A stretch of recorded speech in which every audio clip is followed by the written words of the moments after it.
بسم اللہ الرحمن الرحیم۔ السلام علیکم دوستو۔ حضرت محمد صلی اللہ علیہ وآلہ وسلم کی پیدائش سے تقریباً 55 دن پہلے یمن کے بادشاہ ابرہہ ہاتھیوں کی فوج لے کر خانہ کعبہ ڈھانے کے لیے مکے پر حملہ آور ہوا۔ ابرہہ یمن کے دارالسلطنت صنعا میں ایک بہت ہی شاندار اور عالیشان گرجا گھر بنایا اور یہ کوشش کرنے لگا کہ عرب کے لوگ بجائے خانہ کعبہ کے یمن آ کر گرجا گھر کی عبادت کریں۔ جب مکے والوں کو یہ معلوم ہوا تو قبیلہ کنانہ کے شخص غیظ و غضب میں جھل بھن گئے اور وہاں کے گرجا گھر کی بے حرمتی کی۔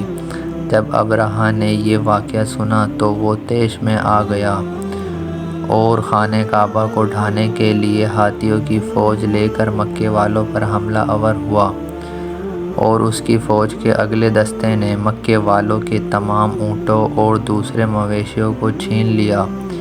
اس میں حضرت عبدالمطلب کے 200 یا 400 اونٹ بھی تھے۔ آپ صلی اللہ علیہ وآلہ وسلم کے دادا حضرت عبدالمطلب کو اس واقعے سے بڑا رنج پہنچا۔ آپ اس واقعے کی گفتگو کے لیے ابرہہ کے پاس گئے۔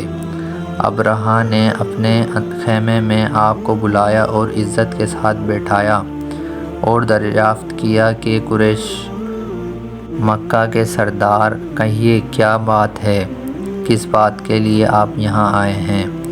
حضرت عبدالمطلب نے جواب دیا کہ ہمارے اونٹ اور بکریاں وغیرہ جو کہ آپ کے سپاہی ہاک کے لے آئے ہیں ان سب کو واپس کر دیجیے۔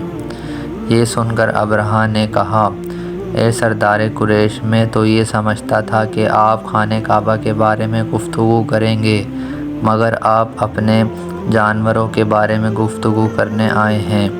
اس کے جواب میں حضرت عبدالمطلب نے فرمایا، مجھے تو اپنے اونٹوں سے مطلب ہے۔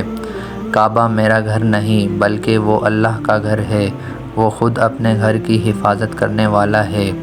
یہ سن کر ابرہہ نے اپنے فرعونی لہجے میں کہا، اے سردار مکہ، سن لیجئے، میں خانہ کعبہ کو ڈھا دوں گا اور اس کی اینٹ سے اینٹ بجا دوں گا۔ حضرت عبدالمطلب نے فرمایا، پھر آپ جانیں اور اللہ جانے، میں آپ سے سفارش کرنے والا کون؟ اس گفتگو کے بعد ابرہہ نے تمام جانوروں کو واپس کر دینے کا حکم دیا اور حضرت عبدالمطلب تمام اونٹوں اور بکریوں کو ساتھ لے کر اپنے گھر چلے آئے اور مکے والوں سے فرمایا کہ تم لوگ اپنے اپنے مال مویشیوں کو لے کر مکے سے نکل جاؤ اور پہاڑوں کی چوٹیوں پر چڑھ جاؤ اور غاروں میں چھپ جاؤ۔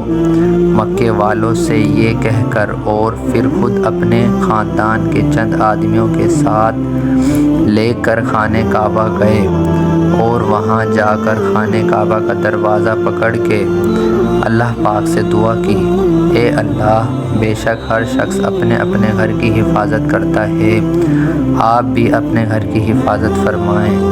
حضرت عبدالمطلب نے یہ دعا مانگی اور اپنے خاندان والوں کے ساتھ پہاڑ پر چلے گئے اور اللہ کی قدرت کے جلوہ دیکھنے لگے۔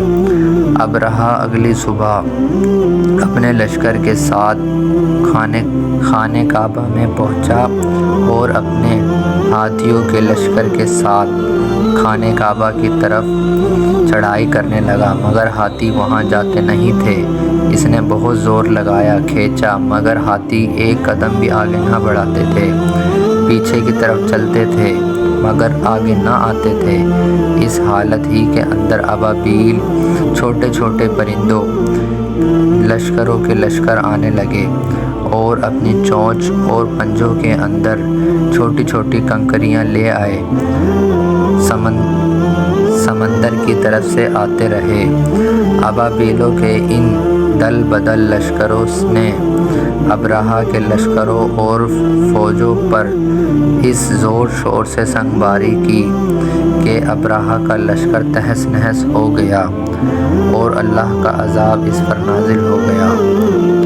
ابرہہ اور اس کے ہاتھیوں سمیت اس طرح ہلاک ہوئے کہ ان کے جسموں کی بوٹیاں ٹکڑے ٹکڑے ہو کر زمین پر بکھر گئیں۔ چونکہ یہ اللہ کے گھر کو برباد کرنے آیا تھا، اللہ نے اس ہی کو برباد کر دیا۔